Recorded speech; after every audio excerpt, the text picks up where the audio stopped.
বন্ধুর বিয়ে খেতে আমি আর আমার কাজিন মেহেদি সিলেট যাচ্ছি। বন্ধু বলতে আমার ফেসবুক গল্পের ফ্যান্সের বিয়ে। অনেক জোড়াজুড়িতে যাওয়ার জন্য রাজি হয়েছি। বগুড়া থেকে সিলেট যাওয়ার উদ্দেশ্যে বাস স্ট্যান্ডে দুজন দাঁড়িয়ে আছি। বাস নির্দিষ্ট সময় চলেও আসলো। আমি আর মেহেদি বাসে উঠে পড়লাম। বাসও তার আপন গতিতে চলতে লাগলো। আপনাদের তো পরিচয় দেওয়া হলো না, আসুন পরিচয় দেওয়া যাক। আমি রাখি, বাসা বগুড়া, অনার্স দ্বিতীয় বর্ষে পড়াশোনা করছি। পড়াশোনার পাশাপাশি অবসর সময় কাটানোর জন্য টুকটাক ফেসবুকে গল্প লিখি। সেখান থেকে অনেক জেলার অনেক ফ্রেন্ডের সাথে পরিচয় হয়েছে। তার মধ্যে যার বিয়ে খেতে যাচ্ছি সে একজন ফ্রেন্ড, ওর নাম ইমন, বাসা সিলেট। অনেক রিকোয়েস্টে তার বিয়ে খেতে যাচ্ছি। আর আমার সাথে যে আছে ওর নাম মেহেদি, আমার কাজিন, আমার সমবয়সী। যেখানেই যাই একসাথেই যাই। যাই, গল্প ফিরে আসা যায়। হঠাৎ মেহেদি আমাকে বললো, রাকিব, দেখ মেয়েটা কেমন করে তাকিয়ে আছে। তোর আবার শুরু হয়ে গেল এখানে এসেও? আমি কি করব? মেয়েটা তো তাকিয়ে আছে, দেখ। তোর ইচ্ছে হয় তুই দেখ। ওকে। 7 ঘন্টা জার্নি করার পর বাস সিলেট স্ট্যান্ডে গিয়ে দাঁড়ালো। গিয়ে দেখি ইমন আগে থেকেই বসে আছে আমাদের রিসিভ করার জন্য। আমাদের দেখেই বলল, আসসালামু আলাইকুম ভাইয়া। ওয়ালাইকুম আসসালাম, কেমন আছো? আলহামদুলিল্লাহ ভালো ভাইয়া। আপনি কেমন আছেন? আসতে কোনো অসুবিধা হয়নি তো? না, সমস্যা হয়নি, কিন্তু তুমি না আসলে অসুবিধাই হতো, চিনতে পারতাম না। সেই জন্য এখানে দাঁড়িয়ে আছি ভাইয়া। আমার কথা এখানে এসেছেন, আমি অনেক খুশি হয়েছি ভাইয়া। It's okay. চলেন ভাইয়া। চলো। তারপর আমি, মেহেদি আর ইমন একটা সিএনজি নিলাম। রাস্তায় মেহেদি আমাকে বলল, রাকিব, বল। মেয়েটি নাম্বার দিয়েছে। কি বলিস, কখন? বাস থেকে নামতেই। ভালো তো, কথা বল। কিন্তু একটা সমস্যা হয়েছে। কি সমস্যা? মেয়েটি তোকে নাম্বার দিতে বলেছে। আমার লাগবে না ভাই, তুই কথা বলিস। সত্যি? হুম কথা বলতে বলতে আমরা ইমনের বাসার সামনে পৌঁছে গেলাম। আমি ভাড়া দিতে চাইলাম, কিন্তু ইমন কোনো মতেই দিতে দিল না। ভাড়া মিটিয়ে ইমন বলল, ভাইয়া এখান থেকে কিছু তো হাঁটতে হবে, আমরা গ্রামে থাকি, বুঝেনি তো। আরে কোনো সমস্যা নেই, আমরাও গ্রামে থাকি। তারপর স্ট্যান্ড থেকে গ্রামের পথ দিয়ে হাঁটতে লাগলাম। 10 মিনিট পর ইমনদের বাসায় পৌঁছে গেলাম। ইমন তার মা বাবার সাথে আমাদের পরিচয় করে দিল। ওনারা অনেক ভালো, আমাদের অনেক আদর যত্ন করছেন। 2 দিন পর ইমনের বিয়ে। রাতে ওনাদের সাথে গল্প করে বেশ ভালোই মনে হলো। আমাদের জন্য একটা আলাদা ঘরের ব্যবস্থা করা হলো। সারাদিন জার্নি করার জন্য রাতে বিছানায় গায়ে এলিয়ে দিতেই কখন যে ঘুমিয়ে গেছি জানি না। সকালে ঘুম থেকে উঠে নাস্তা করে নিলাম। নাস্তা করার পর ইমন বলল, ভাইয়া বলো। একটা কথা বলার ছিল। কি কথা বলো? আজকে আমার ছোট বোন আসবে ঢাকা থেকে, ওকে রিসিভ করতে আমাকে স্টেশনে যেতে হবে। তো আমাকেও কি যেতে হবে? আসলে আপনার কাজিন আমার সাথে আসুক, আর আপনি যদি ডেকোরেটরের এই দিকে সামলান তাহলে খুব ভালো হয়। আচ্ছা ঠিক আছে, যাও, কোনো চিন্তা করো না, আমি এদিক সামলে নেব। থ্যাংক ইউ প্রিয় ভাইয়া। ওয়েলকাম। তাহলে তুই থাক, আমি ওর সাথে যাই। ওকে যা, বলে ইমন আর মেহেদি স্টেশনে চলে গেল ওর বোনকে আনতে। আর আমি ডেকোরেটরের লোকজনের উপর নজরদারি করতেছি। প্রায় 1 ঘন্টা পর ডেকোরেটরের একটা ছেলেকে জিজ্ঞেস করলাম, এই ভাইয়া, কি ভুলভাল জিনিস লাগাচ্ছ? তুমি নামো, আমি দেখছি। বলেই ছেলেটি মই দিয়ে নিচে নামলো। আমি ওটা বেয়ে উপরে চলে গেলাম। তাই আমি ডেকোরেটরের কাজগুলো করতে লাগলাম। হঠাৎ দেখলাম মেহেদি, ইমন আর একটা মেয়ে আসছে। ওটাই হয়তো ওর বোন হবে।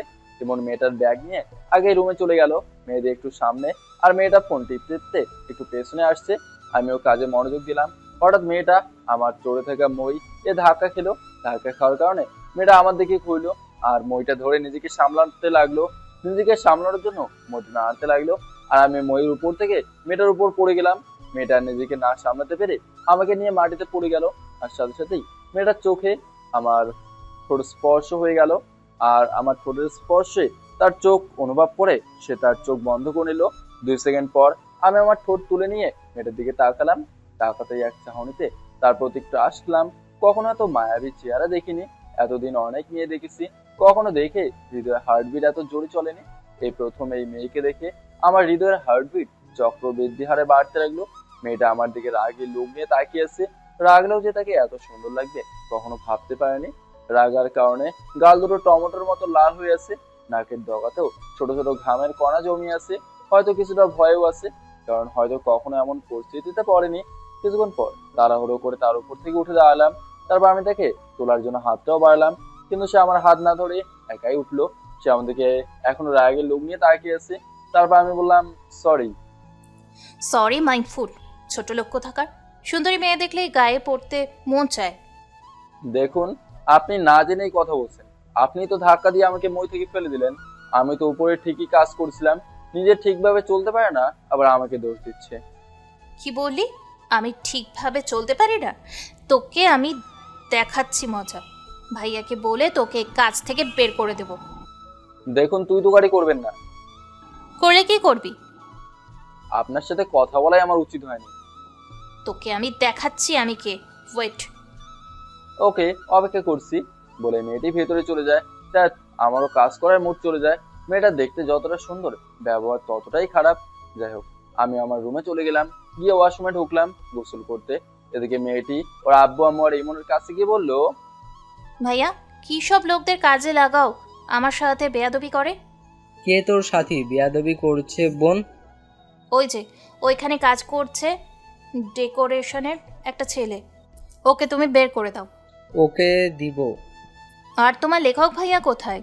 আমিও একটু দেখি, সারাক্ষণ তো তার গল্পই করো। ও হয়তো রুমে আছে।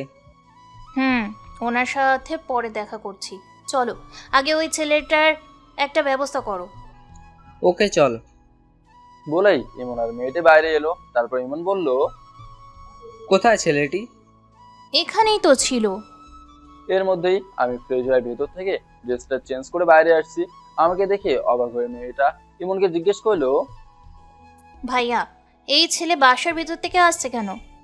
তো কোথা থেকে আসবে? ওই তো সেই কাজের ছেলেটা যে আমার সাথে বেয়াদবি করেছে। তোর মাথা ঠিক আছে তো? কেন ভাইয়া?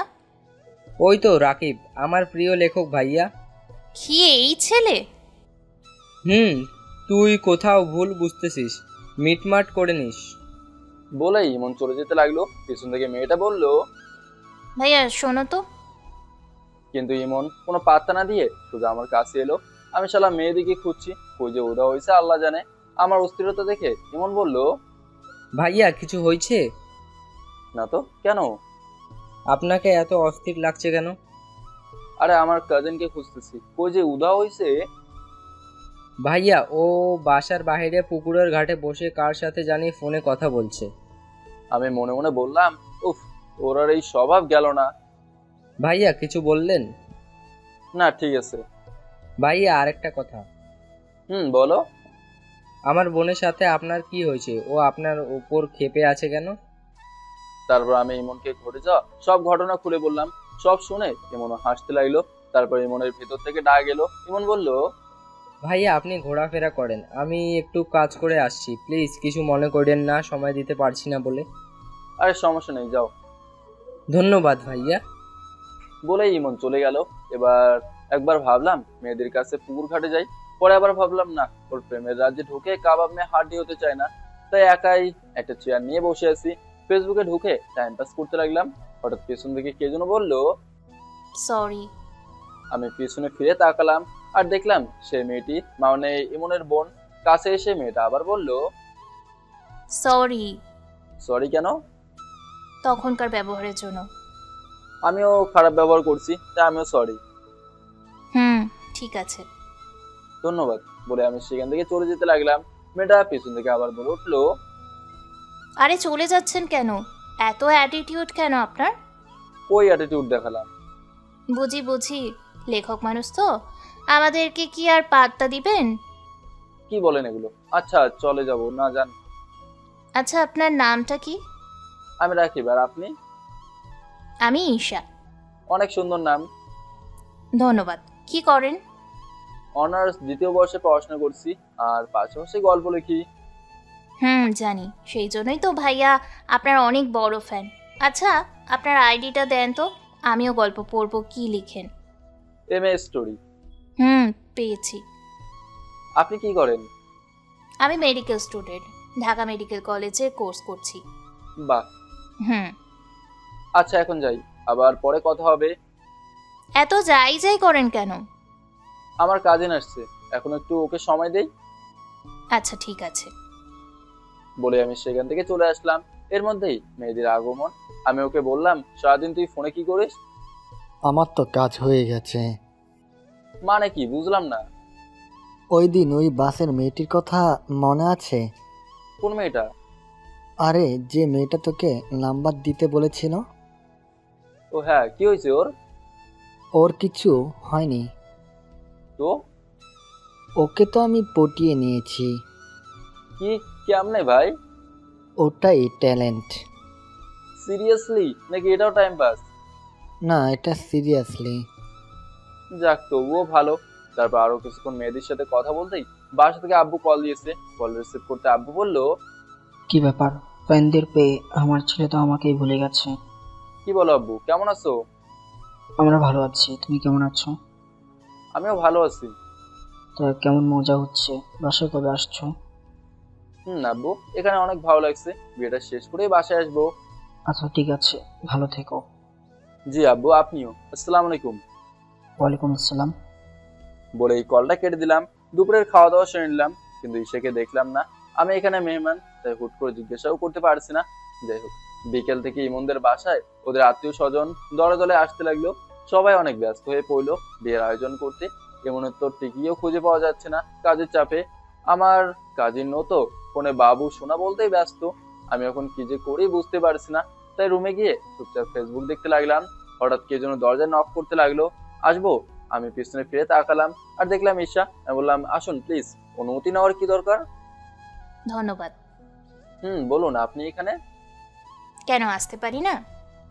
অবশ্যই পারেন, আপনারই বাসা। হুম। তা আপনি দুপুরে খেতে আসলেন না যে, কই গেছিলেন? রুমেই ছিলাম। আপনার সব গল্প একদিনে পড়ে শেষ করেছি। অনেক ভালো লাগছে। একদিনেই আমিও আপনার অনেক বড় ফ্যান হয়ে গেলাম। আর গল্পগুলো পড়ে লেখকের প্রেমেও পড়ে গেছি। শুক্রিয়া। আপনার তো অনেক মেয়ে ফ্যান্স আর অনেক গার্লফ্রেন্ড, তাই না? প্রথমটা ঠিক, কিন্তু দ্বিতীয়টা ভুল। মানে? মানে ফ্যান্স আছে সত্যি, কিন্তু গার্লফ্রেন্ড একটাও নেই। বিশ্বাস করতে কষ্টকর। কষ্টের হলেও সত্যি। আচ্ছা চলেন, খাবেন না? খেতে ইচ্ছে করছে না। কেন? জানি না। আমি এখানে খাবার এনে দিই। না, আমি আমার কথাটা শেষ করার আগেই আমার কথার কোনো পাত্তা না দিয়ে ঈশা সোজা চলে গেল। বুঝলাম না কেন। একটু পর দেখি ঈশা খাবারের প্লেট নিয়ে হাজির। তারপর আমি বললাম তো খাবো না। রাতে না খেয়ে থাকতে নেই। ঠিক আছে দেন। আমি আগে 2 লোকমা তুলে খাওয়াই। কেন? আমার ইচ্ছে করছে তাই। আপনার ফ্যামিলির কেউ দেখলে কিভাবে? কেউ দেখবে না, সেই জন্যই তো রুমে নিয়ে আসলাম। ঠিক আছে দেন।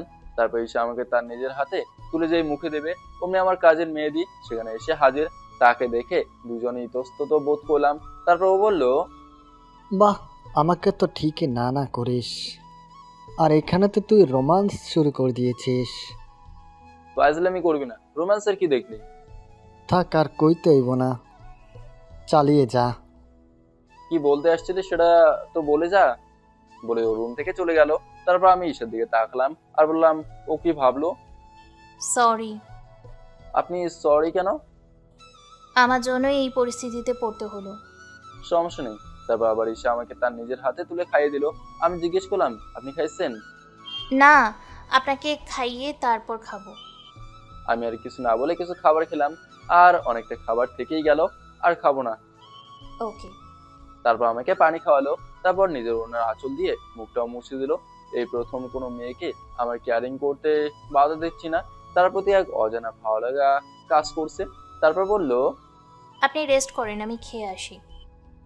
ওকে। কিছুক্ষণ পর রুমে একা ভালো লাগছিল না, তাই একটু বাইরে বের হলাম। বাইরে বের হয়ে আমি দেখলাম ঈশা আমার খাওয়া অবশিষ্ট খাবারগুলো খাচ্ছে। ওর এই আচরণ দেখে আমি অনেকটা অবাক হলাম। তারপর আমি বাসার বাইরে চলে আসলাম। খুব সুন্দর লাইটিং করে বাসার সাজানো হয়েছে। বাসার সামনে অনেক বড় ফাঁকা জায়গা, সেখানে বড় করে প্যান্ডেল করা হয়েছে বিয়ের অনুষ্ঠানের জন্য। ইমনদের আত্মীয় স্বজন দিয়ে বাসাটা গম গম। ছোট বাচ্চারা মজা করছে, পটকা ফাটাচ্ছে, বক্সে গান বাজানো হচ্ছে। এখন মনে হচ্ছে একটা বিয়ে বাড়ি। মেয়েদিকে নিয়ে আসলাম আমার একাকিত্ব দূর করার জন্য, কিন্তু ও যে কোথায় উধাও হয়েছে আল্লাহই জানে। আমি একা একা দাঁড়িয়ে আছি। হঠাৎ একটা অপরিচিত মেয়ে এসে আমাকে বলল, সাদিয়া, জি কিছু বলবেন? আপনি কি এখানে কাউকে খুঁজছেন? কই না তো, কেন? তাহলে আপনি যে এদিক ওদিক তাকাচ্ছেন, কেমন জানি একটা অস্থিরতা নিয়ে। ডেকোরেশনটা দেখছি অনেক সুন্দর করে সাজানো হয়েছে। হুম, সত্যি অনেক সুন্দর। আচ্ছা, এখানে তো সবাইকে মোটামুটি চিনি, সবাই আত্মীয় স্বজন, কিন্তু আপনাকে তো চিনলাম না। আমি রাকিব, বগুড়া থেকে আসছি, ইমনের ফ্রেন্ড। ওহো আচ্ছা, তা কেমন friend? Facebook friend. Facebook friend এত ঘনিষ্ঠ যে বিয়ের দাওয়াতে পর্যন্ত দিয়েছে? কেমনে? সেটা না হয় ইমনের কাছ থেকেই শুনে নিয়েন। কেন, আপনার বলতে কি সমস্যা? অ্যাটিটিউড দেখাচ্ছেন কেন? অ্যাটিটিউড না, মেয়েদের সাথে কথা কম বলি। হে বাবা, আপনি তো দেখছি মেয়েদের মতো লজ্জা পান। আমি শুধু মুচকি হাসলাম, তারপর মেয়েটা আবার বলল, ঠিক আছে, আমি ইমন ভাইয়ার থেকে শুনে নিব। ওকে। তা আমার পরিচয় জিজ্ঞাসা করবেন না? ঠিক আছে বলেন। আমার নাম সাদিয়া, আমি ইমনের খালাতো বোন। ইন্টার সেকেন্ড বর্ষে পড়াশোনা করছি। বা ভালোই, মেয়েটির সাথে অনেকক্ষণ কথা বললাম। সে অনেক মিশুক। আমাদের কথা বলতে বলতে দেখি হঠাৎ ঈশাও চলে আসলো। তার সাথে কথা বলতে দেখে সে একটু খারাপ হয়ে গেল মনটা। আমি বুঝতে পারছি। আমি সেকে বললাম, আপনি এখানে? কেন ডিস্টার্ব করলাম? কি বলেন এগুলো? আপনার রুমে গিয়েছিলাম, আপনি নেই, তাই খুঁজতে বাহিরে আসলাম। ও আচ্ছা। তারপর ঈশা সাদিয়াকে বলল, সাদিয়া, তুই এখানে কি করিস? তোর ভাইয়ার বন্ধুর সাথে কথা বলছি, তাতে তোর কি? খালা তোকে ডাকছে, যা। পরে যাব। তারপর সাদিয়া আমাকে বলল, গান হচ্ছে, চলেন না যাই ওখানে, একসাথে এনজয় করি। ওর কথা শুনে আমি ঈশার দিকে তাকালাম, আর ঈশা আমার দিকে তাকলো। তারপর আমি সাদিয়াকে বললাম, আপনি যান, আমি আসছি। আপনিও আসুন। আপনি আগে যান, তারপর আমি আসছি। ওকে, অপেক্ষা করছি। ঠিক আছে। তারপর সাদিয়া নাচের ওই দিকে চলে গেল, আর ঈশা আমাকে বলল, আপনি রুম থেকে বের হয়েছেন কেন? আপনাকে না বললাম আপনি রেস্ট করেন? রুমে একা ভালো লাগছিল না, তাই আসছি। আসছেন ভালো কথা, তাহলে আপনি ওর সাথে কথা বলছেন কেন? আপনার খালাতো বোনই আসছে কথা বলতে। আর যেন কথা বলতে না দেখি, কেন? কারণ আমি এগুলো পছন্দ করি না। ঠিক আছে, আপনার বাসায় যেহেতু আসি, তা আপনার কথা মানার চেষ্টা করব। মনে থাকে যেন। ওকে। এখন চলেন একটু নাচ দেখি। আমি রুমে যাব। কোনো রুমে যাওয়া চলবে না, বিয়ে বাড়িতে এসে কেউ ঘুমায় নাকি? কিন্তু কিন্তু কিছুই না, 2 দিন লেট করে ঘুমালে কিছুই হবে না। আসেন তো। বলে ঈশা আমার হাতটা ধরে ফেললো। হাতটা ধরে টানতে টানতে নিয়ে গেল। ওখানে গিয়ে ঈশা দুজনের জন্য দুটো চেয়ার নিয়ে আসলো। তারপর ও আমার পাশেই বসে পড়লো। ওর এগুলো আচরণ আমার মোটেই সুবিধার মনে হচ্ছে না। যাই হোক, কিছুক্ষণ পর মেয়েদের দেখা মিললো। আমি ওকে দেখে বললাম, কিরে সারাদিন কই থাকিস? আর বলিস না, ওই মেয়েটার সাথে কথা বললাম। সারাদিনই তো বলিস। কখনো রিলেশন করিসনি তো, তুই কি বুঝবি? আমার কল লাগবে না ভাই। আমাদের কথা বলতে বলতে কোথা থেকে যেন ইমনও হাজির হলো। এসে আমাকে বলল, সরি ভাইয়া, কিছু মনে কইরেন না, সময় দিতে পারছি না বলে। সমস্যা নেই, আমি বুঝতে পারছি তুমি ব্যস্ত। কি রে ঈশা, তুই এইখানে? তুই তো এসেই ভাইয়ার নামে নালিশ দিয়ে দিচ্ছিলি, এত তাড়াতাড়ি ঠিক হয়ে গেল? হুম। যাই হোক, তোমরা এনজয় করো, আমি একটু আসছি। যাও। তোর কাবাবে আমিও হাড্ডি হতে চাই না। আমিও যাই। মানে কি? কিছু না। বলে মেহেদি চলে গেল। ওর কথা শুনে ঈশা মুচকে হাসছে। আমি সেকে বললাম, ও কি বলে গেল? আমি কি জানি? তাহলে হাসছেন কেন? হাসতেও পারবো না? যাই হোক, আরো কিছুক্ষণ ওখান থেকে আমি বললাম, আমি এখন রুমে যাব। ঠিক আছে, চলে। বলেই আমরা সেখান থেকে রুমে চলে আসলাম। ঈশা আমাকে রুম পর্যন্ত এগিয়ে দিল। আমি বললাম, এখন তো যান। শোনেন, বলেন। একটা কথা বলতে চাই। কি কথা? ঈশা কিছুক্ষণ ভেবে বলল, না কিছু না, পরে বলবো। আচ্ছা ঠিক আছে, এখন যান। Good night. Good night. তারপর ঈশা চলে গেল। আমার চোখে ঘুম এসে ঝলমল করছে। বিছানায় গায়ে এলিয়ে দিতেই ঘুম চলে আসলো। পাশে মেহেদি কখন যে ঘুমিয়েছে জানি না। খুব সকালে ঈশাকে ওর আম্মু, আব্বু আর ইমন কিচেন রুমে দেখে অবাক। যে মেয়ে কিচেনের কাছেই আসতো না, সে আজকে সবার আগে উঠে কিচেনে কি করে? জানতে ওর আম্মু আর আব্বু আর ইমন কিচেনে ঢুকলো। ইমন জিজ্ঞাসা করলো, কি রে ঈশা, তুই এত সকালে কিচেন রুমে কি করিস? কফি বানাচ্ছি। কি সূর্য আজকে কোন দিক থেকে উঠলো যে মেয়েকে কফি বানিয়ে রুমে গিয়ে ডেকে ঘুম থেকে উঠাইতে হয় সে আজ আমাদের জন্য কফি বানাচ্ছে? সরি আম্মু, এটা তোমাদের জন্য নয়। তাহলে কার জন্য? ঈশা লজ্জা পাচ্ছে, কিছুই বলছে না। ওর চুপ থাকা দেখে ওর আম্মু বলল, কি রে চুপ করে আছিস কেন? বল কার জন্য? থাক আম্মু, বুঝতে পারছি কার জন্য। কার জন্য? রাকিব ভাইয়ার জন্য, তাই না? ঈশা আবার লজ্জা পাচ্ছে আর মাথাটা নাড়ালো। তুই কি ওকে পছন্দ করিস? হুম, কিন্তু তোমার গাধা বন্ধুটা কিছুই বোঝে না। ও আমার বন্ধু, সেটা তোকে বলছে। কেন, সেই তো বলছে। সে আমার বন্ধু না। তাহলে? ও একজন লেখক। ও মেয়েদের সাথে কম কথা বলে, আর কোনো মেয়ে প্রপোজ করলে তার থেকে দূরে থাকার জন্য সব করতে পারে। ওই গুণটা আমার অনেক ভালো লাগে। আমাদের একটা আড্ডা গ্রুপ আছে, রাকিব ভাইয়া সেটার অ্যাডমিন।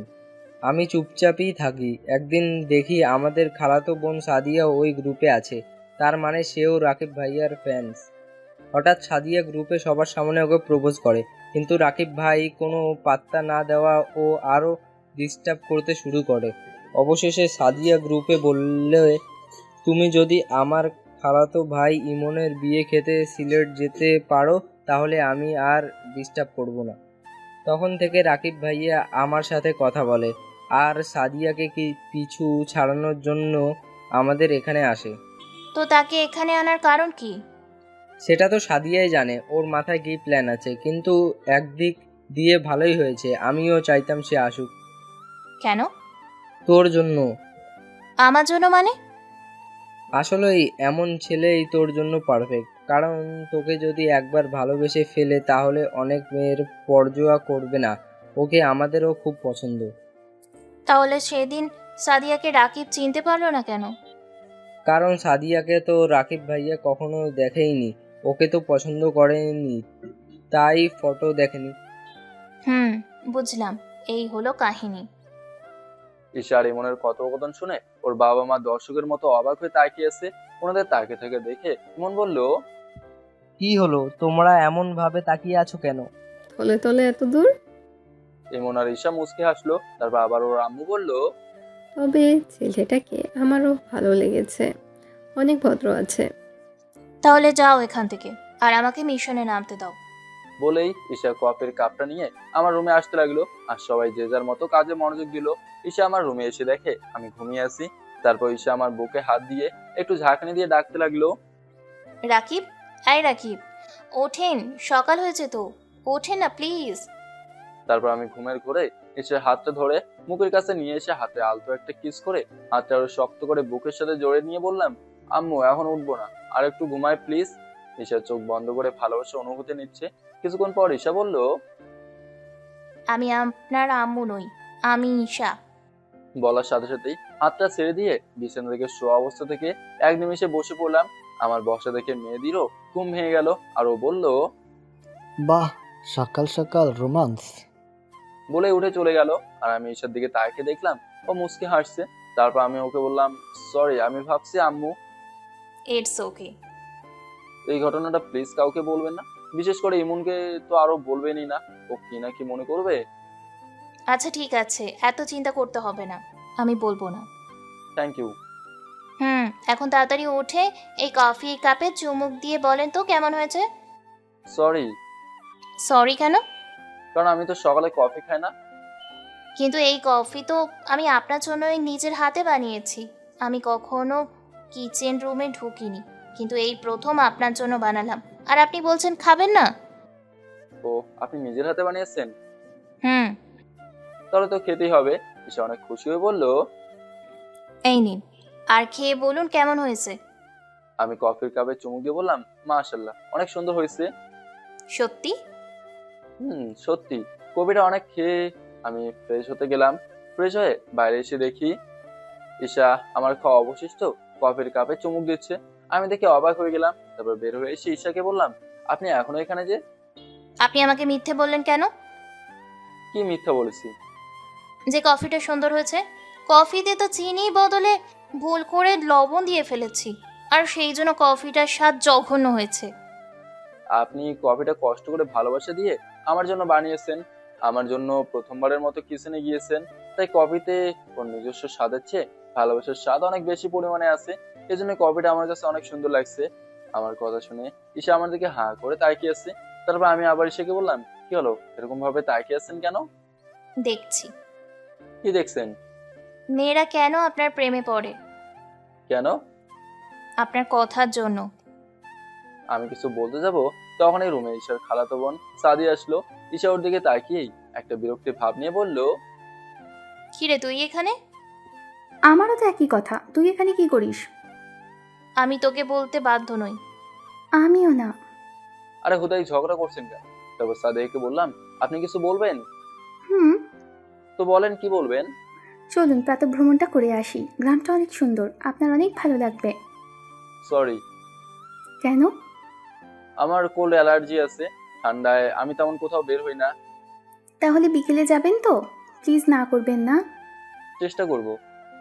ওকে, অপেক্ষায় থাকবো। আসুন নাস্তা করি। আপনি যান, আমি আসছি। ঠিক আছে। বলে ও চলে গেল। তো নিশা বলল, আপনার কি সত্যি কোল্ড অ্যালার্জি? না, তাহলে বললেন যে? আপনার বাসায় যেহেতু আছি তাই আপনার কথা মেনে চলার চেষ্টা করছি। তাহলে বিকেলে যেতে চাইলেন যে? সরাসরি তো না করতে পারবো না, তাই। হুম, আমি যেন না দেখি আপনি গেছেন। এখন চলে নাস্তা করি। হুম। তারপর আমরা সবাই মিলে নাস্তাটা করে নিলাম। আমি ইমনের আম্মুকে বললাম, আন্টি, আমার কাজিনকে দেখেছেন? বাবা, ও তো একটু ইমনের সাথে শহরে গেছে। আজকে ওর গায়ে হলুদ তো, তার কেনাকাটা করতে। ও আচ্ছা, ঠিক আছে আন্টি। কিছু দরকার বাবা? না আন্টি। তারপর আমি রুমে চলে আসলাম। রুমে একা একা ভালো লাগছে না, তাই বাইরে আসলাম। এখানে অনেক গান বাজনা হইচই হচ্ছে, তাই বাসার বাইরে পুকুরের ঘাটে চলে আসলাম। ওখানে একা একা বসে আছি। হঠাৎ কে যেন পেছন থেকে আমাকে ধাক্কা দিয়ে পুকুরের পানিতে ফেলে দিল। ওখান থেকে দেখলাম সাদিয়ার সাথে আরো একটা মেয়ে, জানি না ওরা কে হয়। উপর থেকে সবাই দাঁত বের করে হাসছে, তাই আমি ওদের হাসি বন্ধ করার জন্য নাটক শুরু করলাম। আমি সাঁতার জানি, তবুও পানিতে ডুবে যাওয়ার অভিনয় করলাম। হাত পানিতে আছড়াতে আছড়াতে যখন পানিতে ডুব দিয়ে পানি খাচ্ছি, তখন উপরে থাকা মেয়েগুলো ভয় পেয়ে গেল, মুখগুলো চুপসে গেল। যা দেখার মতো ছিল, ওদের মুখগুলো দেখে আমার অনেক ভালো লাগছিল। আমার পেছনে লাগার ফল হারে হারে টার পাইয়াছি ওদের। ওদের মধ্যে কেউই সাঁতার জানতো না, তাই কেউ বাঁচাতেও আসতে পারছে না। হঠাৎ দেখলাম ঈশা পুকুর ঘাটের দিকে আসছে। এসে সাদিয়াকে বললো, সাদিয়া, এখানে কি হয়েছে? তোদের এরকম দেখাচ্ছে কেন? দেখ না, আমার রাকিবের সাথে মজা করতে গিয়ে ওকে পিছন থেকে ধাক্কা দিয়ে পুকুরের পানিতে ফেলে দিই। কিন্তু কে জানতো ও সাঁতার জানে না, তাই পানিতে ডুবে যাচ্ছে। আমরাও তো সাঁতার জানি না যে ওকে বাঁচাবো। আমার খুব ভয় করছে। ওর কথা শুনে এক ঝটকা ঈশা পুকুরের দিকে তাকালো। ওদের আরো ভয় পাওয়ানোর জন্য এবার আমি পানির নিচে ডুব দিয়ে আসি। কই, কাউকে তো দেখছি না। কোথায় গেল? হয়তো ডুবে গেছে। আমার অনেক ভয় করছে বোন, আমাকে বাঁচা। তারপর ঈশা সাদিকে চর বসিয়ে দিল। তারপর ঈশা বলল, এটা কি করলি তুই? ওর কিছু হলে তোকে আমি ছাড়বো না। সরি। তারপর ঈশার এক সেকেন্ডও দেরি না করে কোনো কিছু না ভেবে সোজা পানিতে লাফ দিল। কিছুক্ষণ খোঁজার পর আমাকে পেলো। আমি ওদের আরো সাহায্য করার জন্য অজ্ঞান ধরার ভান ধরে আছি। তারপর ঈশা আমাকে কোনো রকম টেনে পুকুরের ঘাটে নিয়ে আসলো। তারপর আমার গা থেকে টি শার্টটা খুলে দিল। খালি গায়ে আছি। এখন আমার নিজেরই লজ্জা করছে, কিন্তু মেয়েগুলোকে সাহায্য করার জন্য লজ্জা এখন ত্যাগ করতে হবে, তাই আর কিছু বললাম না। চোখটা বন্ধ করে আছি। ঈশা পেটে হাত দিয়ে চাপ দিতে লাগলো। অনেকক্ষণ চাপ দেওয়ার পর কোনো পরিবর্তন না দেখতে পেয়ে ঈশা এখন কান্না শুরু করে দিল। আর মেয়েগুলো তো অনেক ভয় পেয়ে গেছে। ঈশার চোখের পানি আমার শরীরের উপরেই পড়ছে, আমি সেটা স্পষ্ট বুঝতে পারছি। মনে মনে ভাবলাম, ওদের অনেক সাহায্য করছি, ভবিষ্যতে আর আমার সাথে লাগবে না। আর ঈশার তো কোনো দোষ নেই, ও শুধু শুধু কষ্ট পাচ্ছে। তাই সব অভিনয় সেরে যেই ভাবছি চোখ খুলবো, তখনই আচমকা ঈশা আমাকে অবাক করে দিয়ে আমার মুখে তার মুখটা লাগিয়ে দিল শ্বাস দেওয়ার জন্য। এটা দেখে সাদের সব মেয়েগুলো তো হা করে তাকিয়ে আছে। এই প্রথম কোনো মেয়ে আমার এত কাছে, তাও আবার এই সিচুয়েশনে। ঈশা আমার মুখে তার মুখটা লাগিয়ে জোরে জোরে শ্বাস নিতে লাগলো, সাথে কান্নাও করছে। আমি বুঝতে পারছি ঈশার চোখের পানি এবার আমার চোখের উপর পড়ছে। না, আর অভিনয় করা ঠিক হবে না, ওদের অনেক শিক্ষা হয়েছে। তাই আমি চোখ বড় বড় করে একটা জোরে শ্বাস নিলাম। আর তখন ঈশা আমার মুখ থেকে তার মুখটা তুলে নিল। তারপর কিছুক্ষণ কাশলাম। ঈশা আমার হাত পা গরম করার চেষ্টা করছে। এই মেয়েটা অনেক কেয়ারিং, বিশেষ করে আমার জন্য আরো বেশি কেয়ারিং। কেন তা জানি না। তারপর ঈশা আমাকে বলল, এখন আপনার কেমন লাগছে? আপনি ঠিক আছেন তো? বলে ঈশা আমাকে শক্ত করে জড়িয়ে ধরলো আর কান্না করতে লাগলো। জড়িয়ে ধরা অবস্থায় আমি বললাম, ঠিক আছে, তুমি জানি না কি করে পানিতে পড়ে গেছিলাম। সাদিয়া আপনাকে ধাক্কা দিয়েছিল। সরি। তারপর ঈশা আমাকে ছেড়ে দিয়ে বলল, খালাকে বলে দেখ তোর আমি কি করি। প্লিজ আম্মুকে কিছু বলিস না, আম্মু আমাকে মেরেই ফেলবে। সরি বললাম তো। থাক, কিছু বলার দরকার নেই। না বলে ও আরো মাথায় উঠবে। বললাম তো দরকার নেই সব ঝামেলা করার। ঠিক আছে, আপনি বললেন তাই ছেড়ে দিলাম, কিন্তু নেক্সট টাইম এমন করলে তোকে ছাড়বো না। এখন যা এখান থেকে। তারপর সাদিয়া আর ওর সাথে থাকা মেয়েগুলো চলে গেল। তারপর আমি ঈশাকে বললাম, থ্যাংক ইউ সো মাচ আমার জীবন বাঁচানোর জন্য। কিন্তু আপনাকে আর কতবার বলবো ওদের সাথে না মিশতে? আমি তো মিশিনি, আমি এখানেই বসেছিলাম। কোথা থেকে যেন ওরা এসে ধাক্কা দিল, বুঝতেই পারলাম না। বুঝলাম। এখন ভেজা গায়ে বেশিক্ষণ থাকলে ঠান্ডা লেগে যাবে। যান রুমে গিয়ে গোসল করে নিন। আর আপনিও। ঠিক আছে। ঈশা উঠে চলে যেতে লাগলো। আমি পিছন থেকে আবার ঈশাকে বলে উঠলাম, শোনেন।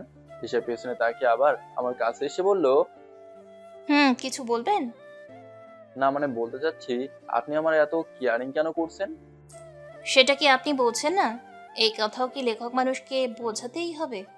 আর না বুঝলেও সমস্যা নেই, আমি বুঝিয়ে দিবনি। তো বলেন। এখন না। তাহলে কখন? আজকে ভাইয়া হলু সন্ধ্যায়। ঠিক আছে, আমি অপেক্ষায় থাকবো। এখন যান তাড়াতাড়ি, না হলে ঠান্ডা লেগে যাবে। বলে আমার পিঠে হাত দিয়ে আমাকে ঠেলে নিয়ে যাচ্ছে ঈশা। তখন আমি হেসে বললাম, ওকে বাবা, যাচ্ছি। তারপর আমি সেখান থেকে সোজা রুমে চলে আসলাম। এসে ওয়াশরুমে ঢুকে গোসল করে নিলাম। বাইরে এসে ড্রেস চেঞ্জ করে রুমেই বসে ফোন চালাতে লাগলাম। কিছুক্ষণ পর রুমে মেহেদি আসলো। বললাম, কিরে, বাজার করা হয়েছে? হলো। শোন একটা কথা, কি? ওই মেয়েটা তো এখানে আসতে চায়। কোন মেয়েটা? আরে আমার গার্লফ্রেন্ড। এখানে এসে কি করবে? দেখা করবে, বিয়ে খাবে। সেটা আমাকে বলছিস কেন? এমনকে বল।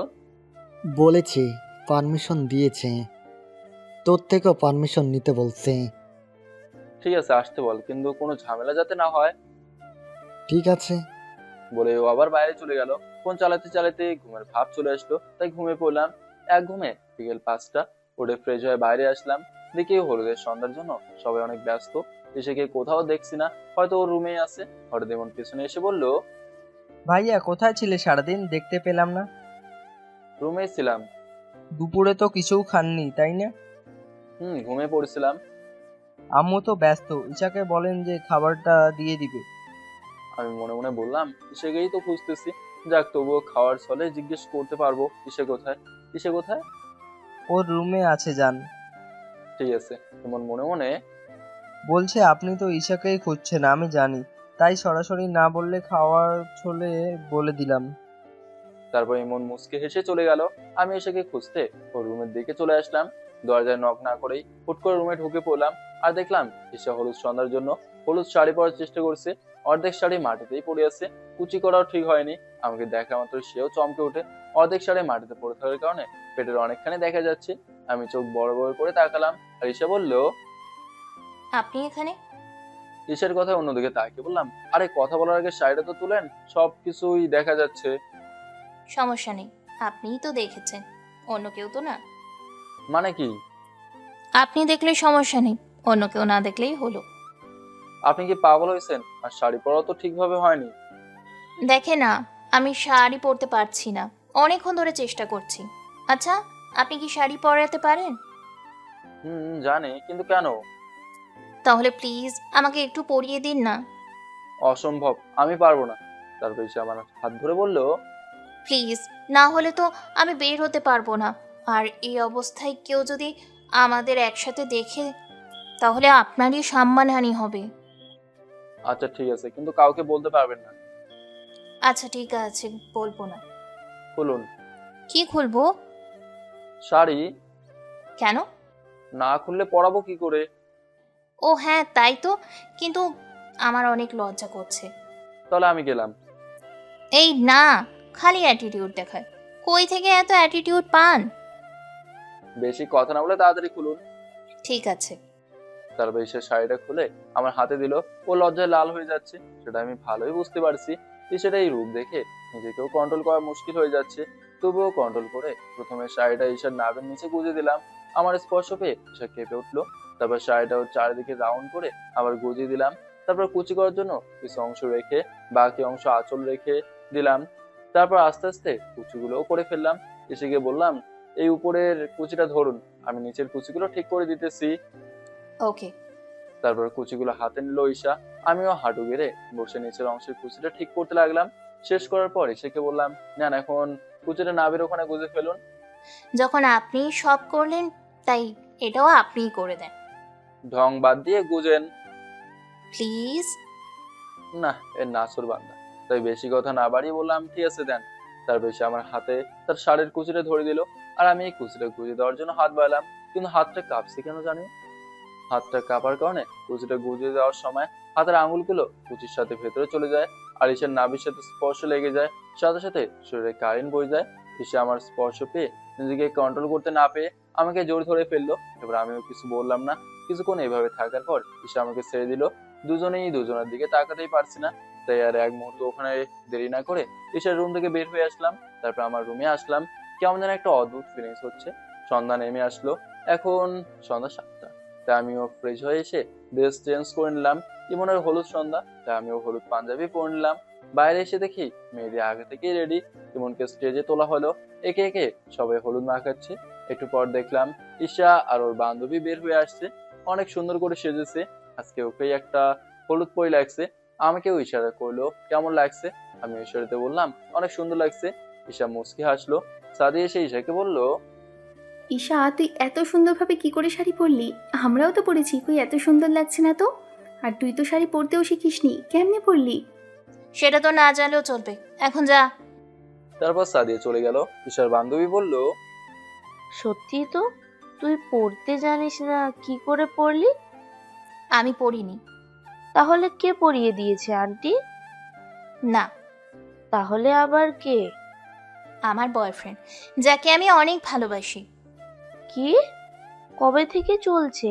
আর আমাদের সাথে তো পরিচয়ও করিয়ে দিসনি। ওই ছেলেটা কি এখানে আছে? হুম, আছে। কে, বল না প্লিজ। ঈশা আমার দিকে আঙুলটা তুলে ইশারা করে বলল, ওই যে ওই ছেলেটা। বাহ, দেখে তো সাদাসিধে মনে হচ্ছে, তলে তলে এত কিছু। তা কে আগে প্রপোজ করলো? কেউ না। মানে? মানে এখনো প্রপোজ করা হয়নি, তবে করব। শুভকামনা রইল। ধন্যবাদ। বলে ঈশা ইমনকে হলুদ মাখানোর জন্য স্টেজে উঠলো। ঈশা ইমনকে হলুদ মাখাচ্ছে আর আমি দেখছি। হঠাৎ ওর বান্ধবী আমার কাছে এসে বলল, হাই ভাইয়া, জি কিছু বলবেন?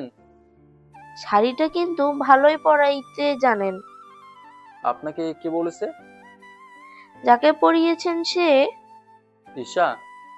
হুম, আপনাদের দুজনকে অনেক সুন্দর মানাবে। শুভকামনা রইল আপনাদের জন্য। ধন্যবাদ। তারপর মেয়েটার থেকে একটু দূরে গিয়ে বসলাম। কিছুক্ষণ পর আমি আর মেহেদি ইমনকে হলুদ মাখালাম। একে একে সবাই হলুদ মাখালো। হলুদ মাখানো শেষ হতেই সবাই অনেক মজা করতে লাগলো, নাচতে লাগলো। মেহেদি ওদের মধ্যে জয়েন করলো। আমি একটু দূরে দাঁড়িয়ে আছি, কিন্তু এদের মাঝে ঈশাকে দেখতে পাচ্ছি না। আমার চোখ জোড়া ঈশাকে খুঁজতে লাগলো। আমি চেয়ারে বসে আছি। হঠাৎ পেছন থেকে কয়েকটা মেয়ে এসে আমার গায়ে রং মাখিয়ে দিল আর হি হি করে হাসতে লাগলো। পিছনে তাকে দেখি সাদিয়া আর ওর বান্ধবী। আমি বললাম, এটা কি করলেন? সবাই মজা করছে, রং মাখছে, হলুদ মাখছে, আর আপনি এখানে পরিষ্কার শরীর নিয়ে বসে থাকবেন? তা তো হবে না। আমার এগুলো একদম পছন্দ না। আমি একটু সাইডে তাকাতে দেখলাম সে আমার দিকে রাগে লুক নিয়ে তাকিয়ে আছে। তারপর কিছু না বলে চলে গেল। আমি ওকে খুঁজতে লাগলাম। কই যাচ্ছেন? সেটা আপনাকে জানতে হবে না বলে সেখান থেকে চলে আসলাম। আর বাসার ভিতর গিয়ে সেকে খুঁজতে লাগলাম। হঠাৎ কে জানে হাতটা হাসকা টান দিয়ে একটা রুমের ভিতরে নিয়ে গেল। রুমে গিয়ে তাকিয়ে দেখি এটা ঈশা। আমি বললাম, ঈশা আপনি এখানে? আমি আপনাকে সারা বাসা খুঁজে বেড়াইতেছি। কেন খুঁজছেন? কেউ আমাকে ভুল বুঝে চলে আসছে তাই। আমি ভুল বুঝলে কার কি? অনেক কিছু। আমি চাই না কেউ আমাকে ভুল বুঝুক। আসলে আপনার খালাতো বোন আর তার বান্ধবী জোর করে পিছন থেকে রং মাখিয়ে দিয়েছে। আচ্ছা ঠিক আছে, বিশ্বাস করলাম। ধন্যবাদ। আপনার হাতে হলুদ মাখবো বলে এখনো কোনো কিছুই মাখাতে দেইনি, নাকি আমাকে আপনার হলুদ মাখালে সমস্যা? সমস্যা থাকলে কি এখানে দাঁড়িয়ে থাকতাম? তারপর দেখি ঈশার হাতে একটা হলুদের বাটি। ঈশা আমাকে হলুদের বাটিটা আমার হাতে দিয়ে বলল, নেন, নিজ হাতে মাখিয়ে দেন। সবাই তো হাত দিয়েই মাখায়, আমি না হয় অন্য কিছু দিয়ে মাখাবো? মানে? ইস, চুপচাপ দেখে যান। তারপর হলুদের বাটি থেকে হাত দিয়ে হলুদ নিয়ে নিজের গালে মেখে নিলাম। ঈশা আমার দিকে তাকিয়ে অবাক হয়ে আছে। তারপর ঈশা আমাকে বলল, আরে কি করছেন? আমি তো আমাকে মাখানোর কথা বলেছি। "শ্শ্, চুপ থাকতে বলেছি। আমি জানি তো আপনাকেই মাখাবো, ওয়েট।" তারপর ঈশা চুপ হয়ে গেল। আমি হলুদগুলো নিজের গালে ভালো করে মেখে নিয়ে হলুদের বাটিটা রেখে দিলাম। তারপর আমি ঈশার দিকে এগিয়ে গেলাম। ঈশা বলে উঠলো, কি করছেন? আমি কোনো উত্তর না দিয়ে ঈশার দিকে এগিয়ে যেতেই থাকলাম। ঈশাও পিছন থেকে যেতে লাগলো। একটা সময় ঈশা দেওয়ালের সাথে লাগিয়ে যায়। আমিও ঈশার খুব কাছাকাছি চলে গেলাম। ঈশা তার আর আমার দূরত্ব মাত্র 3 ইঞ্চি। ঈশার চোখ বন্ধ করে নিল। আর তখন আমি আমার গাল দিয়ে ঈশার ওই নরম গালের সাথে স্পর্শ করে হালকা করে ঘষে দিলাম। আর সাথে সাথে আমার গালে মাখা হলুদ ঈশার গালে লেগে গেল। এভাবেই অপর গালেও একই কাজ করলাম। তারপর কপালে, নাকে, থুতনিতে সবখানে একইভাবে হলুদ মাখিয়ে দিলাম।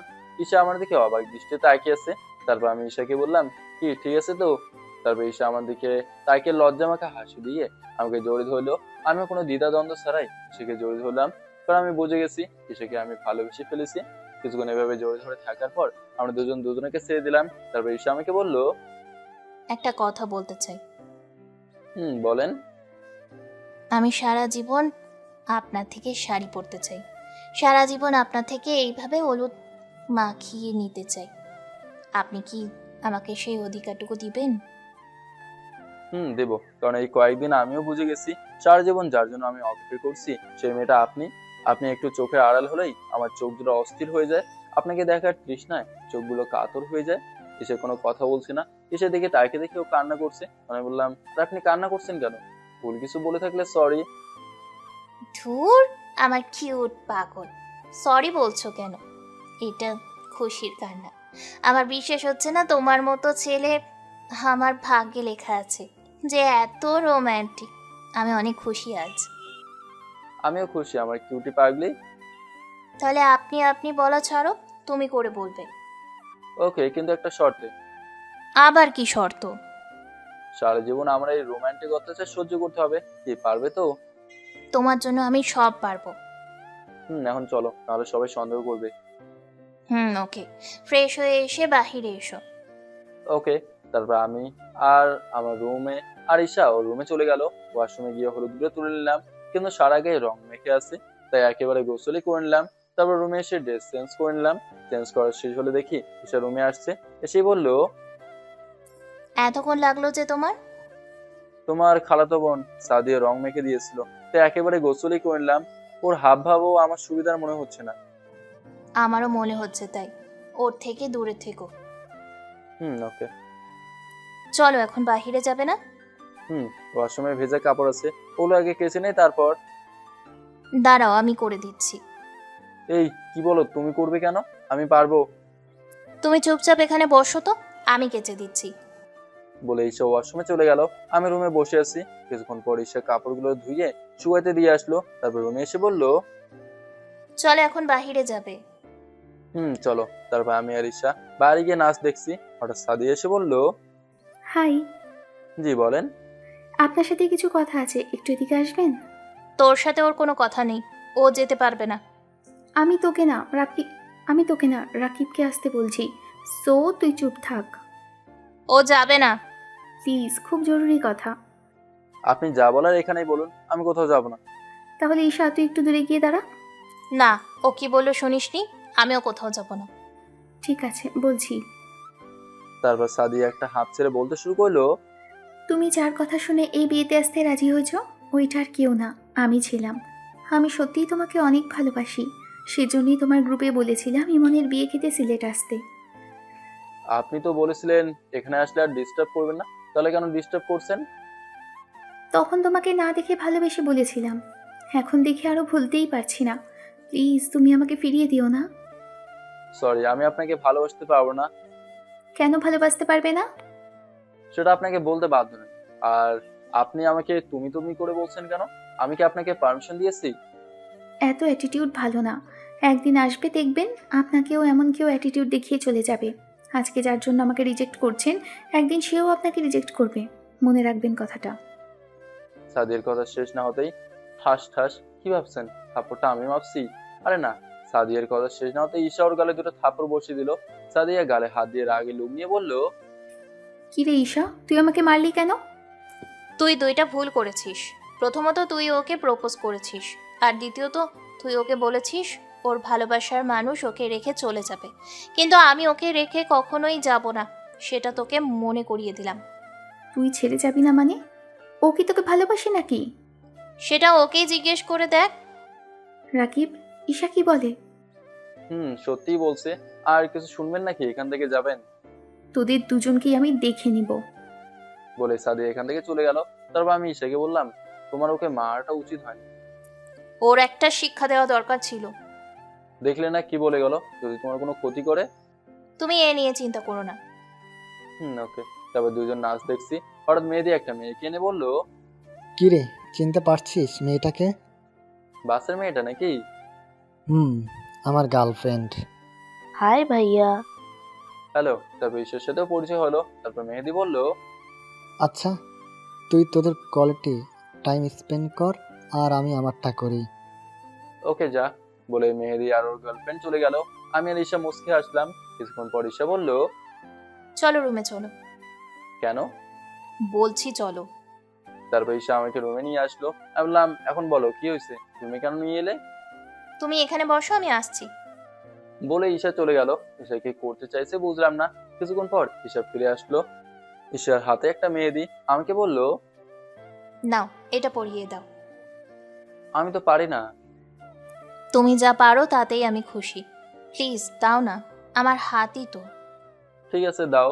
বলে আমি ঈশার থেকে মেহেদি নিয়ে ওকে পরিয়ে দিতে লাগলাম। অনেকক্ষণ ধরে পড়ালাম। তারপর ঈশা বলল, বাহ, খুব সুন্দর হয়েছে তো। শুধু শুধু মিথ্যে বলো যে পারো না। থাক, আমাকে খুশি করার জন্য ঢপ দিতে হবে না। আরে না, সত্যি অনেক সুন্দর। ধন্যবাদ। তারপর ঈশা আমাকে ঘুমাতে দিল না। হাতের মেহেদি শুকানো পর্যন্ত ওর সাথে গল্প করতে হলো। গল্প করতে করতে রাত 2টা বেজে গেল। আমার চোখে ঘুম টুলুমুলু করছে। আমি ঈশাকে বললাম, ঈশা আমার খুব ঘুম পাচ্ছে। আচ্ছা ঠিক আছে, ঘুমাও এখন। Good night. Good night. বলে ঈশা চলে গেল। আমিও কোনো দেরি না করে শুয়ে পড়লাম। শুয়ে পড়তেই 5 মিনিটের মধ্যেই ঘুম চলে এলো। তাই ঘুমিয়ে পড়লাম। সকালে ঘুম থেকে উঠতে একটু দেরি হয়ে গেল। আজকে কেউই ডাক দেয়নি। উঠে ফ্রেশ হয়ে বাইরে গেলাম।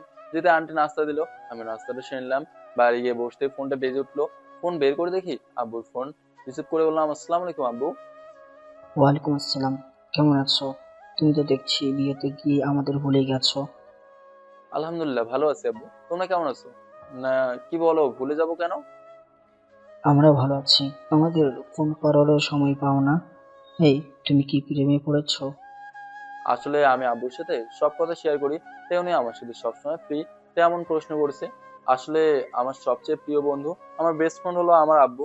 যাই হোক, না মানে, হ্যাঁ, ঠিক ধরেছি। বলো মেয়েটাকে, কবে আমাদের সাথে কথা বলাচ্ছ? ওর নাম ঈশা, যার বিয়ে খেতে এসেছি তারই বোন। বলতে বলতে ঈশা চলে আসলো। এসে বললো, কার সাথে কথা বলো শুনি? আমি ঈশাকে আমার ফোন দেখালাম। তারপর ঈশা তাকে দেখে মানে ডিয়ার পাপা নামে সেভ করা। এটাই বুঝে গেছে আমি আব্বুর সাথে কথা বলছি। আমাকে কথা বলাবে? আব্বু, ঈশা কথা বলবে, নাও বলো। তারপর ঈশাকে ফোন দিলাম। ওর সাহস আছে বলতে হবে। তারপর ঈশা, আসসালামু আলাইকুম আব্বু। ওয়ালাইকুম আসসালাম মা। কেমন আছেন আব্বু? আম্মু কেমন আছো? আমরা সবাই ভালো আছি। তুমি কেমন আছো? আলহামদুলিল্লাহ ভালো আব্বু। তা কবে আমাদের মেয়ে হয়ে বাসা আসছো শুনি? সেটা তো রাকিবের উপর নির্ভর করছে আব্বু। তারপর আরো কিছুক্ষণ তাদের কথোপকথন হয়। কি কথা বলেছে আমি শুনিনি। কিছুক্ষণ পরে এসে আমাকে ফোনটা দিয়ে বললো, তোমার আব্বু আম্মু অনেক ভালো। তোমাকে যেমন আমার পছন্দ, তেমন তোমার আব্বু আম্মুকেও আমার অনেক ভালো লাগছে। ধন্যবাদ ম্যাম।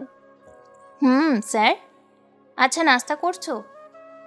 করলাম, তুমি? হুম। তারপর আমরা আরো কিছুক্ষণ কথা বললাম। হঠাৎ সাদিয়ার আগমন।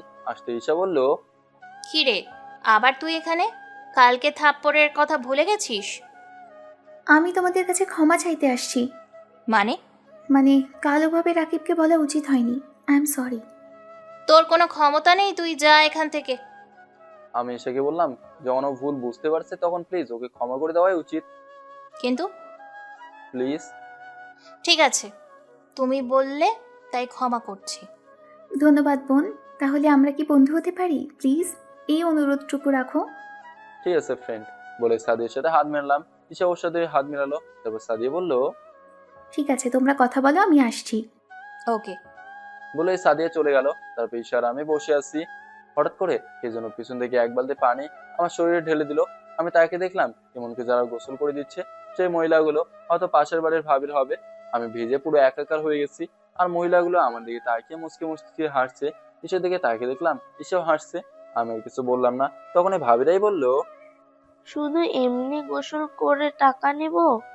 কেন, ওর বন্ধুকেও গোসল করিয়ে ডাবল টাকা নিব? তারপর তাদের মধ্যে একজন আমার হাত ধরে মনের কাছে নিয়ে গেল।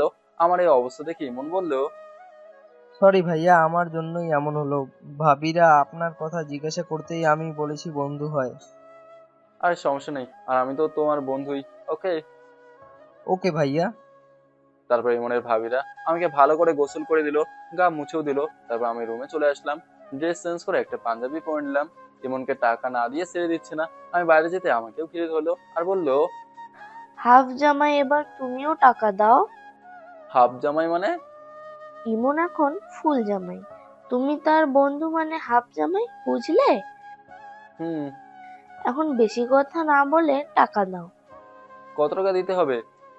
তুমি আমাদের গেস্ট, তাই বেশি না, মাত্র 2,000 টাকা। আর ইমন 5,000 টাকা। ওকে ভাইয়ার টাকাও আমি দিতেছি। কি বলো, তুমি পাগল হয়েছো? বলে আমি ভাবিদের হাতে ইমনের টাকা সহ 7,000 টাকা দিলাম। ভাবি আমাকে 5,000 টাকা ফিরিয়ে দিয়ে বললো, যার টাকা তার থেকেই নিব হাফ জামাই। তারপর ইমনও 5,000 টাকা দিয়ে দিল। ইমনকে ওর আম্মু দুধ ভাত খাওয়ালো। এটা নাকি বিয়ের রিচুয়াল। উনি আমাকেও 2 লোকমা খাওয়ালেন। তারপর আমি ঈশার রুমে চলে গেলাম। গিয়ে দেখি ঈশা হালকা করে সাজিয়েছে। ও একটা 3 পিস পরেছে। আজকে ওকে অনেক সুন্দর লাগছে। আমি আসবো। আরে আসো প্লিজ। তারপর আমি খাটের উপর গিয়ে বসে পড়লাম। ঈশা আমাকে বলল, এই নেকলেসটা লাগিয়ে দেবে প্লিজ? তারপর আমি ঈশার গলায় নেকলেসটা পরে দিলাম। থ্যাঙ্কস। তুমি কি রেডি? চলো। তারপর আমরা দুজন বাইরে চলে আসলাম। এসে দেখি ইমনও রেডি। ইমন বলল, ভাইয়া, একটা বাস, একটা কার আর 20টা বাইকের ব্যবস্থা করা হয়েছে। আপনি বাইকে যান, আমি ব্যবস্থা করে দিচ্ছি। ঠিক আছে। তারপর ইমন আমাকে একটা বাইকের ব্যবস্থা করে দিল। মেয়েদিকেও দিল। ঈশা বলল, ভাইয়া আমিও বাইকে যাব। ঠিক আছে ভাইয়া, ঈশাকে একটু নিয়ে যাবেন। ওকে। বাস আগে রওনা দিয়ে দিল। ইমন কারে করে চলে গেল। আমরা পিছনে বাইকে, এসেও উঠে পড়লো। আর মেয়েদের পিছনে ওর জিএফ। 10টা বাইক আগে, মাঝখানে বরের কার, আর পিছনে আরো 10টা বাইক একসাথে চলতে লাগলো। ঈশা আমাকে শক্ত করে জোরে ধরে আছে। আমি ঈশাকে বললাম, ঈশা কি করছো, সবাই দেখছে তো। দেখো, আমার জামাইকে আমি জড়িয়ে ধরে আছি, তাতে কার কি? ঈশাকে যতই নিষেধ করছি ঈশা ততই আরো বেশি করে জোরে ধরছে। বুঝলাম একে শত নিষেধ করেও লাভ হবে না। তবে ভালোবাসার মানুষ যদি এরকম পাগলের মতো ভালোবাসে জোরে ধরে, তাহলে সেই অনুভূতি অন্যরকম। যাই হোক, প্রায় আধা ঘন্টা বাইক চালিয়ে সবাই পৌঁছে গেলাম ইমনের বউয়ের বাসায়। ইমন কার থেকে নামলো। আমি বাইক থেকে নেমে একটু এগিয়ে গিয়ে দেখি অনেক সুন্দর করে গেট সাজানো হয়েছে। আর কয়েকটা মেয়ে গেট আটকে দাঁড়িয়ে আছে। আমি গিয়ে বললাম, কি ব্যাপার, এভাবে গেট ধরে বসে আছেন কেন? খালি খালি তো ঢুকতে দেওয়া যাবে না। তাহলে লালি কই পাবো আমরা? আমার কথা শুনে বরপক্ষের সবাই হেসে উঠলাম। তখন মেয়েটি বলল, আপনার থেকে লালি কি চাইছে? ও আচ্ছা, তাহলে কি চান? বেশি কিছু না, মাত্র 10,000 টাকা। 10,000 টাকা একসাথে কখনো দেখেছেন? কথা বলেন না। 10 টাকার বান্ডেল দিচ্ছি, খুশি থাকেন। আপনার এত কিপটে কেন? কি বললেন? ভাইয়া যা চায় দিয়ে দেন না, চলেন ভিতরে যাই। এই তো দুলাভাই আমাদের সাথে আছে। বাহ, আমাদের জামাইয়েরই তো দেখছি তর্স হয়েছে না। আমার কথা শুনে সবাই হাসতে লাগলো। তা আমি বললাম, তা বিয়াইন হাত পাতেন। মেয়েটি আমার দিকে হাত বাড়িয়ে দিল। আমি তার হাতে 10,000 টাকা দিলাম। তারপর মেয়েটি মনকে মিষ্টি খাওয়ালো। আমাকে বললো, তা বিয়েই হা করেন, আপনাকেও খাওয়াই। এসে আমার পাশে আছে। তাই বললাম, না আমি মিষ্টি খাবো না। কেন? কারণ আমি এর থেকেও বেশি মিষ্টি খেতে পছন্দ করি। সেটা আবার কি? সেটা আপনি দিতে পারবেন না, ও যেতে দিন। তারপর আমরা সবাই ভিতরে প্রবেশ করলাম। সময় মতো বিয়ে পড়ানো হয়ে গেল। খাওয়ার সময় আমি ইমনের পাশে বসে আছি। খাওয়া শেষে ওই মেয়েটা ইমনের হাতটা তার হাতে দিয়ে ধুয়ে দিল। আমাকে বলল, আপনার হাতটাও বাড়িয়ে দিন, ধুয়ে দেই। তারপর আমি হাতটা বাড়িয়ে দিলাম আর মেয়েটা তার নরম হাতটা দিয়ে আমার হাত ধুয়ে দিল। ধুয়ে দেওয়ার সময় আমার চোখ গেল ঈশার দিকে। ঈশা দেখে আমার দিকে অগ্নি দৃষ্টি নিক্ষেপ করছে। আমি সাথে সাথে হাতটা সরিয়ে নিলাম আর মেয়েটি বলল, কি হলো, সরিয়ে নিলেন কেন? লাগবে না, আমি করে নিব। এত অ্যাটিটিউড কেন আপনার? আপনি যান এখান থেকে প্লিজ। তারপর মেয়েটি চলে গেল। ঈশাকেও আমি আর দেখতে পেলাম না। নিজে হাত ধুয়ে ঈশাকে খুঁজতে লাগলাম, কিন্তু কোথাও ঈশাকে খুঁজে পেলাম না। বেশ সব কাজ মিটে গেল। বউকে বিদায়ও নিয়ে দিল। যাওয়ার সময় হয়ে এলো। ঈশাকে ফোন করলাম, কিন্তু ফোনেও পেলাম না, বন্ধ আসছে। সবশেষে ইমনকে জিজ্ঞেস করলাম, ইমন ঈশাকে কোথাও দেখেছো? এখানে ওর ভালো লাগছে না বলে তাই বাসে গিয়ে বসে আছে। তারপর আমি তাড়াতাড়ি করে বাসের কাছে চলে গেলাম। কি দেখি ঈশা ভেতরে বসে আছে। আমি ভেতরে গিয়ে বললাম, ঈশা কি হয়েছে, এখনো আসছো কেন? এমনি। চলে যাওয়ার সময় হয়ে গেছে। ঈশা চুপচাপ নেমে আসলো। কিছুক্ষণ পর আমরা সবাই রওনা হলাম। ঈশা আমার বাইকের পেছনেই আছে, কিন্তু কোনো কথা বলছে না, জড়িয়ে ধরেও নেই, একদম চুপচাপ। বুঝতেই পারছি মেয়েটা হাত ধুয়ে দেওয়ার কারণে আমার উপর রাগ করে আছে, কিন্তু কিছুই বলতে পারছে না। এখন যে আমি কি করব, কি করে ঈশার রাগ ভাঙাই? এভাবে প্রায় 30 মিনিট বাইক চালানোর পর পৌঁছে গেলাম ইমনদের বাসা। বাইক থামাতেই ঈশা কোনো কথা না বলে সরাসরি রুমে চলে গেল। আমিও সরাসরি রুমে চলে আসলাম। এসে ড্রেস চেঞ্জ করে নিলাম। একটু পর মেহেদি রুমে আসলো। আমি তাকে বললাম, কিরে তোর আসতে এত দেরি হলো কেন? আমার গপকে নামিয়ে দিয়ে আসলাম। ও আচ্ছা, যা ড্রেস চেঞ্জ করে নে। ওকে। বলে আমি রুম থেকে বের হয়ে আসলাম। ততক্ষণে বাইরে সন্ধ্যা নেমে এসেছে। গ্রামের ভাবিরা ইমনের বউ দেখাতে ব্যস্ত হয়ে পড়ছে, কিন্তু আমার চোখ জোড়া একটা মানুষকে খুঁজছে, আর সেটা হলো ঈশা। ঈশার রুমে গিয়ে দেখি ও সেখানেও নেই, বাইরেও তো নেই। ইমনকে বললাম, ভাই আপনার বোন কোথায়? ওর কাছে আমার ফোন আছে। বাহিরে কেন জানি পুকুর ঘাটে মনে খারাপ করে বসে আছে। ঠিক আছে বলে আমি আর এক মুহূর্ত দেরি না করে বাইরে পুকুর ঘাটে চলে আসলাম। এসে দেখি সত্যি ঈশা মন খারাপ করে বসে আছে। বসবো? ঈশা আচমকা আমার কথা শুনে চোখের পানি মুছে বলল, তুমি এখানে? ঈশা কি হয়েছে, তুমি কাঁদছো কেন? কিছু না। আমি জানি তুমি আমার উপরে রাগ করে আমাকে কিছু বলতে পারছো না, তাই নিজেই কেঁদে হালকা হইতেছো। প্লিজ আমাকে মাফ করে দাও। আমি আর এমন কিছু করবো না যাতে তুমি কষ্ট পাও। সে কোনো কথা বলছে না, এমনকি আমার দিকে তাকাচ্ছেও না। তাই আমি বললাম, সে দেখো, তুমি যদি আমার উপর এমন করে রাগ করে থাকো, কথা না বলো, তাহলে আজকে আমি এখান থেকে বগুড়া চলে যাব, আর কখনো ফিরে আসবো না, এই প্রমিস। বলে আমি ঘাট থেকে উঠে যেতে লাগলাম। আর তখন ঈশা পিছনের টি শার্টের কলার ধরে তার দিকে ঘুরিয়ে নিয়ে একদম শক্ত করে তার বুকের সাথে জড়িয়ে ধরলো, আর অনেক জোরে কান্না করে দিল। আমি কিছুই বললাম না। কিছুক্ষণ পর ঈশা কান্না থামিয়ে বলতে লাগলো, কুত্তা বিলাই হনুমান বাঁদর কাঠবিড়ালি, তুই খালি যাওয়ার জন্য এখান থেকে এক পা তোল, তোর পাটায় কেটে হাতে ধরিয়ে দিব। তাহলে কথা বলছো না কেন? তোর জন্যই তো। তার জন্য সরি বললাম তো। তোর জন্য আজকে সারাদিন কত কষ্ট পাইছি জানিস তুই? জানি। কিছুই জানিস না তুই। এই তুই তো গাড়ি বন্ধ হবে কখন? আগে আদর কর, তারপর। সারাদিন অনেক কাঁদাইছিস। ঠিক আছে, চোখ বন্ধ করো। কেন? আদর নিতে আবার চোখ বন্ধ করতে হবে কেন? করো না। ঠিক আছে। বলে ঈশা তার চোখ দুটো বন্ধ করে নিল। তারপর আমি আস্তে করে ঈশার দিকে এগিয়ে গিয়ে ঈশার দুই চোখে আমার ঠোঁটের আলতো ছোঁয়া দিলাম, মানে দুই চোখে দুটো কিস করলাম। তারপর ঈশা আস্তে করে চোখের পাতা খুললো। ঈশার চোখে মুখে এখন স্পষ্ট লজ্জা দেখতে পাচ্ছি। আমি শিখে বললাম, এখন তুমি খুশি? না, কেন? আরো আদর দিতে হবে। আমি আর পারবো না। বলে আমি আবার চলে আসতে লাগলাম। আর তখনই ঈশা আবার আমাকে উল্টো দিকে ঘুরিয়ে আচমকা আমার ঠোঁটের সাথে তার ঠোঁট মিলিয়ে দিল। ওর ঠোঁটের স্পর্শ পেয়ে আমি চোখ বড় বড় করে বললাম। এভাবে কিছুক্ষণ কিস করার পর আমি জোর করে ঈশা থেকে নিজেকে ছাড়িয়ে নিলাম। আমাকে ছেড়ে দিয়ে এসে বলল, ছাড়িয়ে নিলে কেন? মিষ্টিটা ভালো লাগছিল। ঈশা তুমি পাগল হয়ে গেছো, আর একটু হলেই তো আমার দম আটকে যেত।